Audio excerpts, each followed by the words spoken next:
Ah, man! Ouais, ben quoi, après un 10-12 jours à m'être promené de petite île en petite île, me voici enfin dans un endroit qui me plaît vraiment. Après une journée d'autobus, 2 jours de bateau et un 6-7 heures de minivan, je suis finalement rendu à El Nido sur l'île de Palawan. Et Palawan, c'est complètement à l'ouest des Philippines. Et ici, c'est une genre de petite baie. Et c'est une ville, un village de 5-6 000 habitants, tout au plus. Assez touristique, mais pas trop. Et le jour, tout le monde part en excursion pour faire de la plongée, du snorkeling. Il y a des petites plages secrètes, une tonne d'îles, des lagunes. Donc, le jour, c'est très tranquille. On a la plage à nous tout seuls. Là, je suis sur une plage vierge un peu, il n'y a personne. Et le seul point, c'est que la plage de El Nido est assez mince. C'est très petit, puis il y a beaucoup de bateaux en face. Donc, pour la baignade, c'est pas terrible. Mais les vues ici, c'est des îles et des montagnes avec des cliffs rocheux. Sans joke, c'est de toute beauté. C'est très paisible. Et demain, je vais partir en expé avec 2 couples d'Américains que j'ai rencontrés hier. Faire un peu de snorkeling, visiter les lagunes, voir les beaux poissons. Puis peut-être rester une journée de plus pour me détendre un peu. Fait que, le trip aux Philippines arrive à sa fin tranquillement. On est le 7 février et je quitte le 13 ou le 14, je me souviens plus. Donc, une dernière semaine.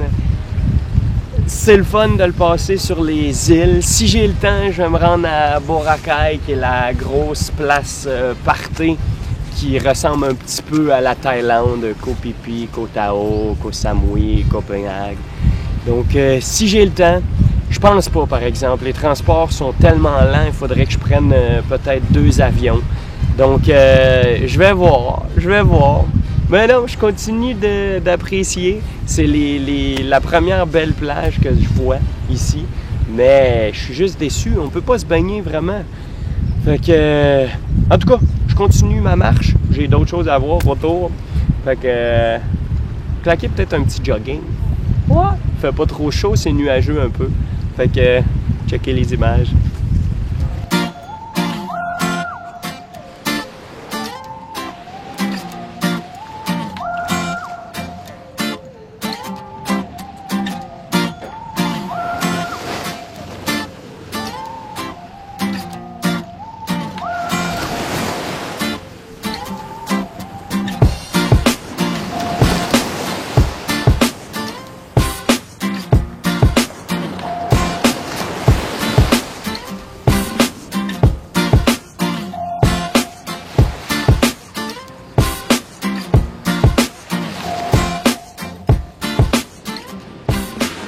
La ville de El Nido est vraiment un petit paradis isolé au milieu de nulle part.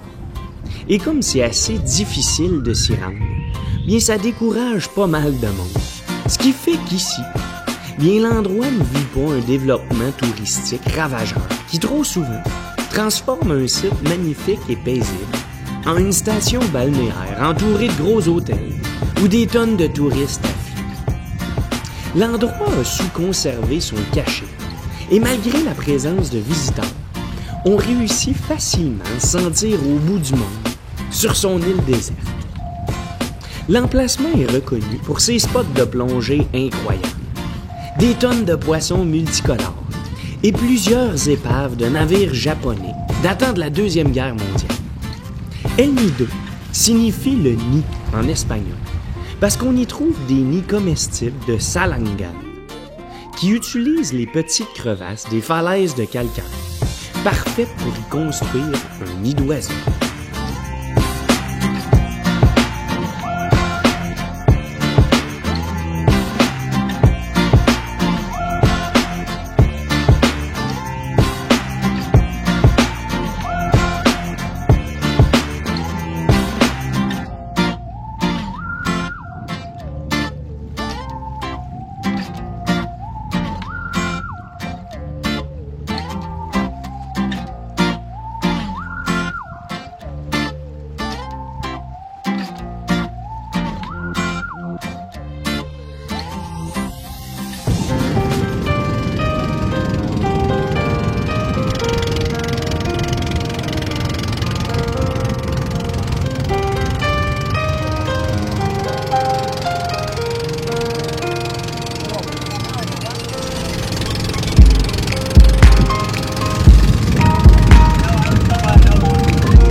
Toute personne ayant déjà visité El Nido connaît bien les fameux Hopping Tours A, B ou C. 3 des principaux choix de tours organisés qui permettent de faire des sauts de puce d'une île à l'autre et profiter pleinement de l'environnement surréaliste qui nous entoure. Au programme, une promenade en petits bateaux typiques, du snorkeling dans des lagons tranquilles et des petites grottes souterraines, un lunch à tout casser sur une plage perdue, entourée de falaises abruptes et des beaux palmiers, de la baignade avec des milliers de poissons, et on finit ça par un bon petit drink sur une plage un peu plus animée. Alors, voici quelques images de ces paysages inoubliables et de cette journée complètement mémorable.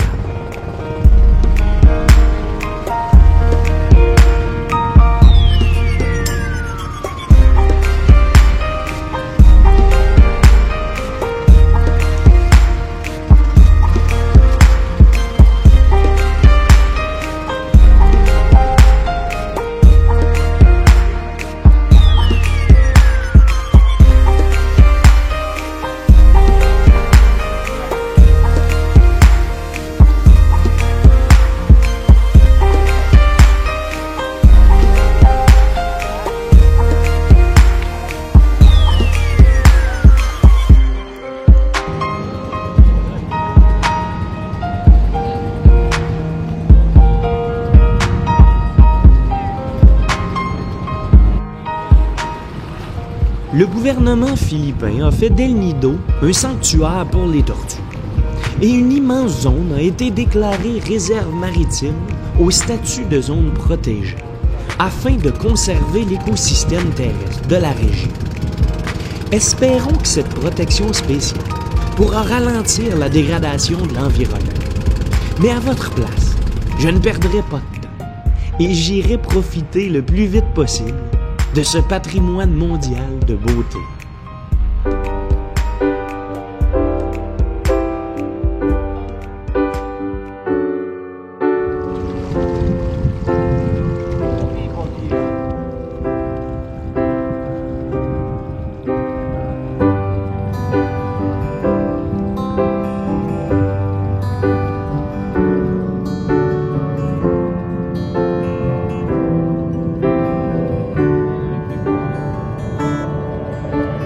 C'est quand même assez débile de pouvoir voguer tranquillement d'une île à l'autre et de contempler des pics rocheux sortant de nulle part.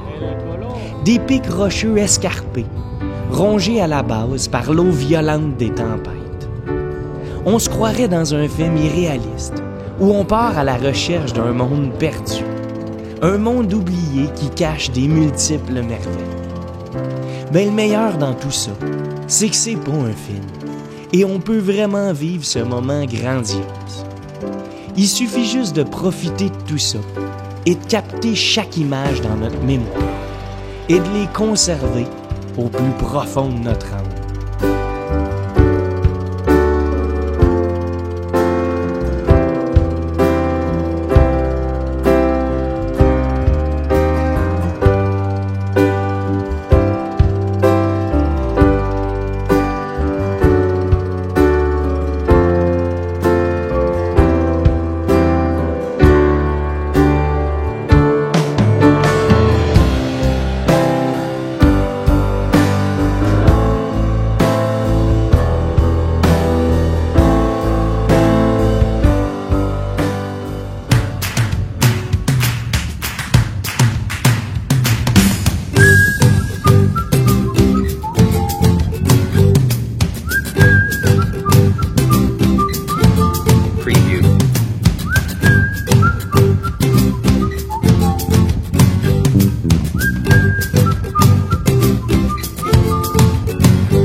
meal, guys. Bon appétit. Bon appétit. Bon appétit. En français, nous aimons dire bon appétit, non? Et voilà. Voilà.